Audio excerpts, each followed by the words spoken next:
After the BS6 update, the 160cc segment has gotten really expensive, and the biggest price hike which a 160cc bike has gotten after the update is the Suzuki Gixxer. I mean, take the naked Gixxer for example. It costs nearly 12,000 rupees more than its outgoing BS4 version, and at the same time it has lost even more power after this transition. So, is it still worth buying over its competitors, now it being the most expensive one in the segment? In today's video, let's find out.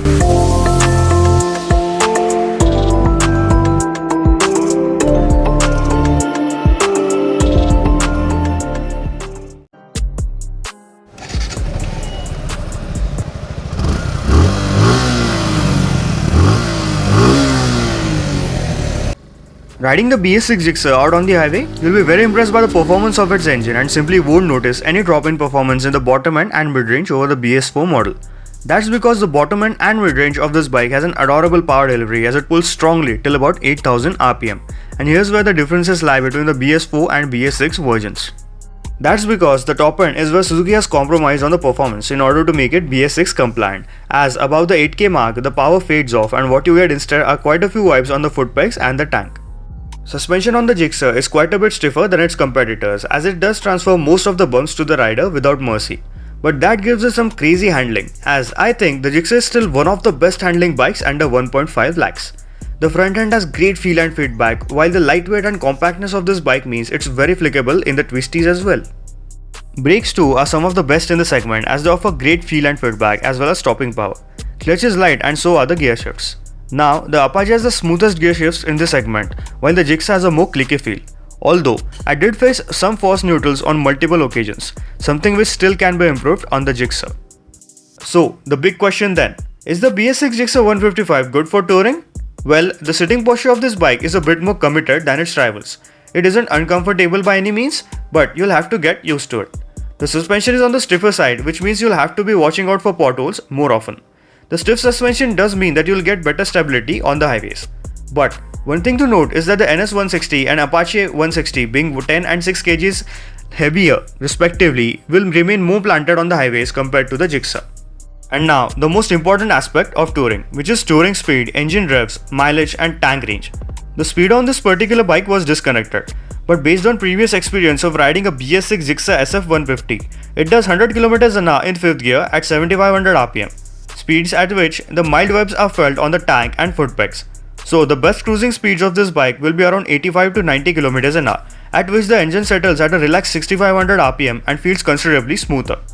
About the mileage, if you ride sanely at around 85 to 90 km an hour, it will easily return 45 to 47 km per litre on the highways, while if you try to take it past 100, it will drop below 45.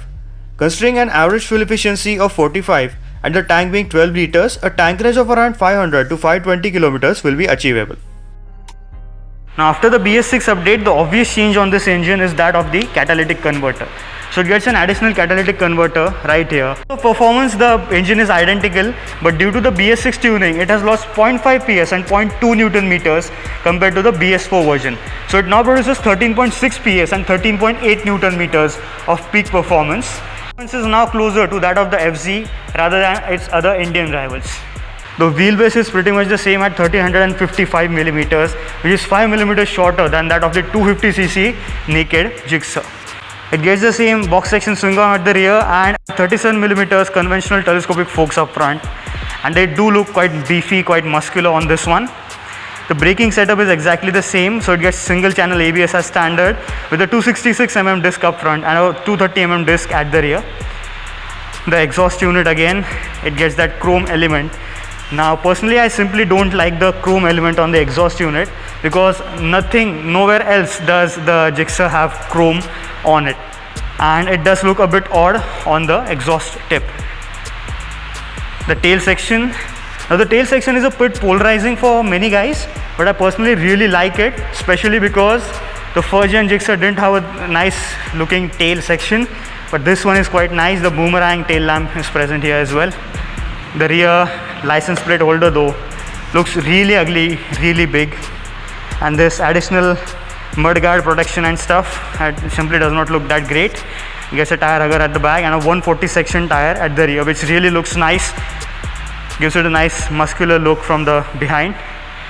The sari guard again, that's just too big for a bike of this size. The bike in person looks really compact, let me tell you, especially because it does not have any engine blast plate or even a plastic engine bash plate. So that makes this bike look quite compact. The alloys are exactly the same as that of the first generation Gixxer and obviously the BS4 version. The tank extensions are very aggressive. They extend out quite nicely up front. The tank. Now when you sit on it, the tank looks very big and nice and muscular on this one.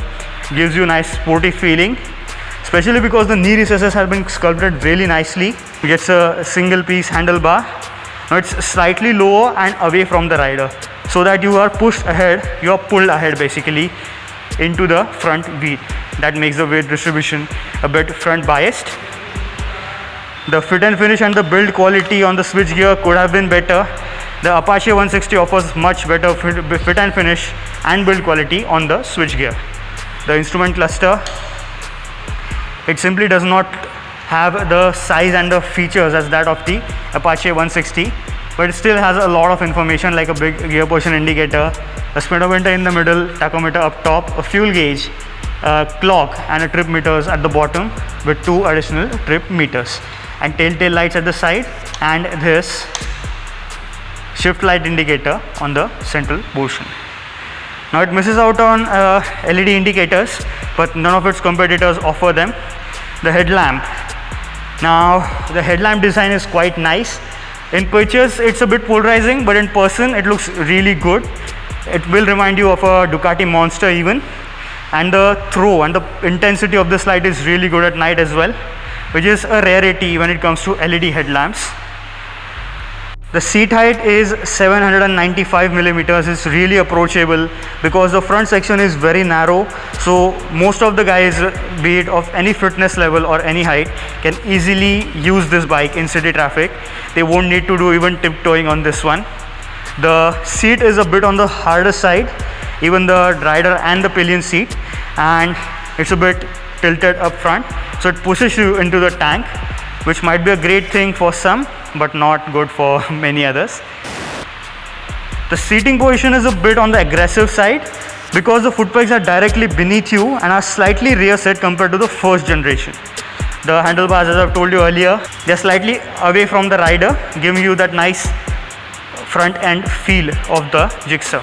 The front end feel is what defines this bike. All the bike looks really good. The quality again is quite nice.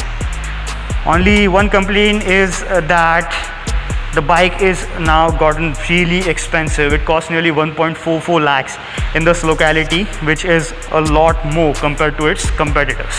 So that's pretty much it from my side. Special thanks to Deluxe Suzuki, Vaduz MIDC area for providing me the BS6 Gixxer for review. Contact details are in the description down below. Don't forget to hit that like button and subscribe to the channel as we are very close to hitting 5,000 subscribers on the channel. Thanks for watching. I'll see you next time.